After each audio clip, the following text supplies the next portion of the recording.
Baik, teman-teman, kita akan kembali lagi di mata kuliah kalkulus lanjut. Kita akan melanjutkan tentang materi uji deret positif. Ya. Jadi untuk konvergensi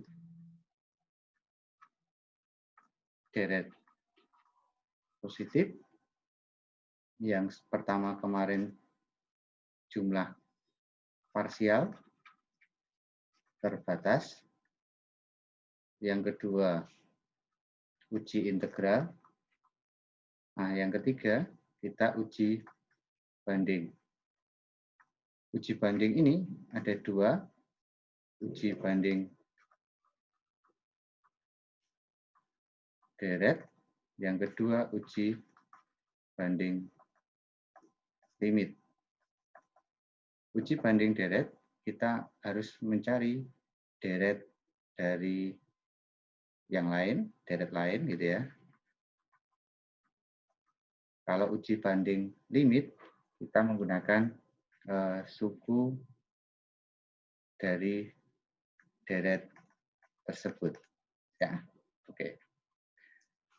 Yang pertama, kita uji banding deret. Ya. Misal, untuk N kecil lebih besar dari N besar, berlaku AN kurang dari BN, di mana keduanya tidak negatif. Yang pertama, jika deret AN divergen, maka deret BN divergen. Yang kedua, jika deret BN konvergen, maka deret AN konvergen. Ya. Jadi begini. Ilustrasinya ya. Kalau ini AN itu lebih kecil dari BN.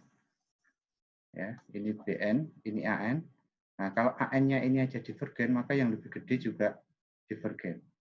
Yang AN ini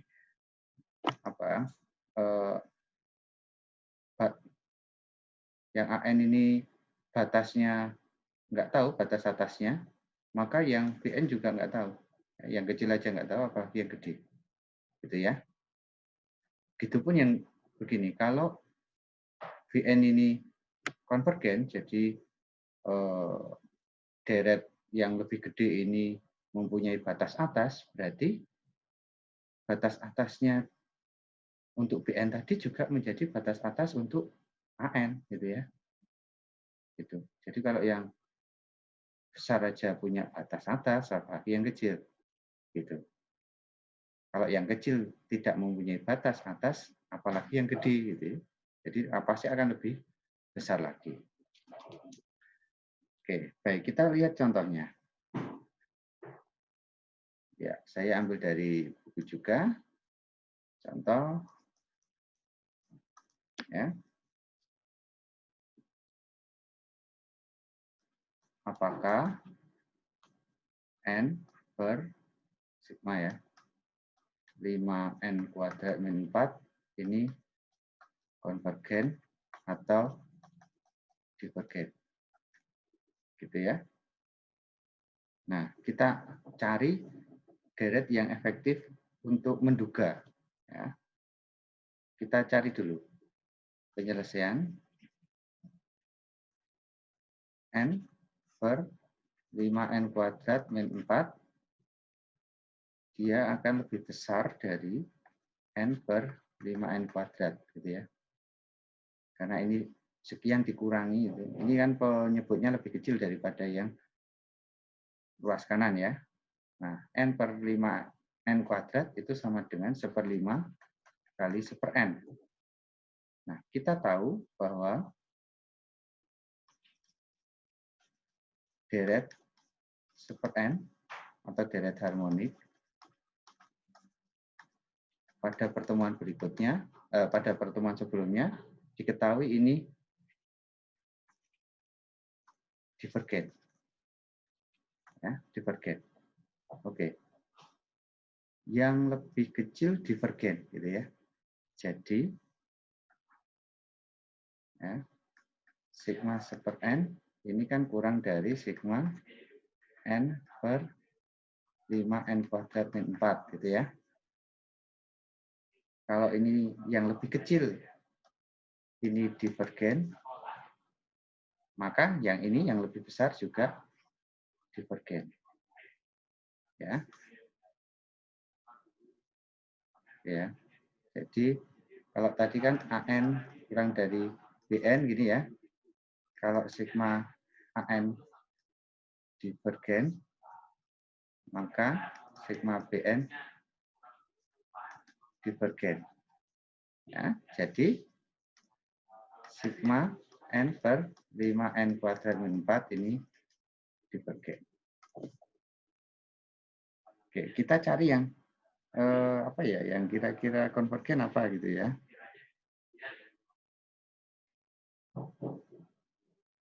Ada di contoh, silahkan nanti teman-teman melihat contoh yang lain. Ini apakah sigma N per 2 pangkat N plus 1 ini konvergen atau divergen. Nah, kuncinya N per 2 N plus 1, 2 pangkat N, ini kan sama dengan 1/2 pangkat N ya, per 2 pangkat N, N per N plus 1. Ya. Nah, ini kan dia kurang dari setengah pangkat N. Nah, ini deret geometri.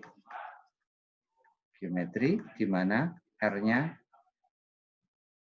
kurang dari 1 ya. Kalau R-nya kurang dari 1, maka deret geometri ini konvergen.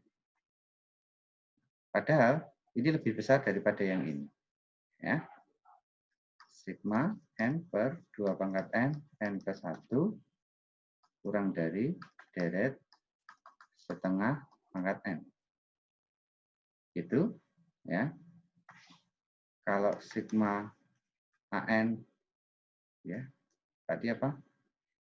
AN kurang dari BN, kalau BN-nya konvergen, maka sigma AN konvergen. Ini ya. Maka juga ini yang lebih besar, ini konvergen, maka akibatnya ini juga konvergen.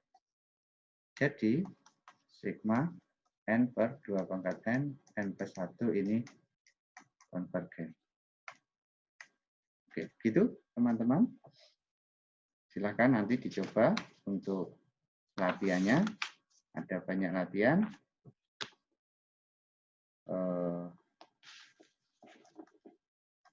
Sebagai latihan, ya, sigma N per N kuadrat plus 2N plus 3. Nomor 2,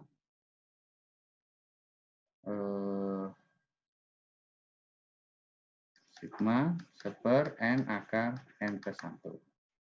Oke, silakan dicoba, dikerjakan teman-teman. Semoga berhasil dan bisa memahami materi ini. Terima kasih.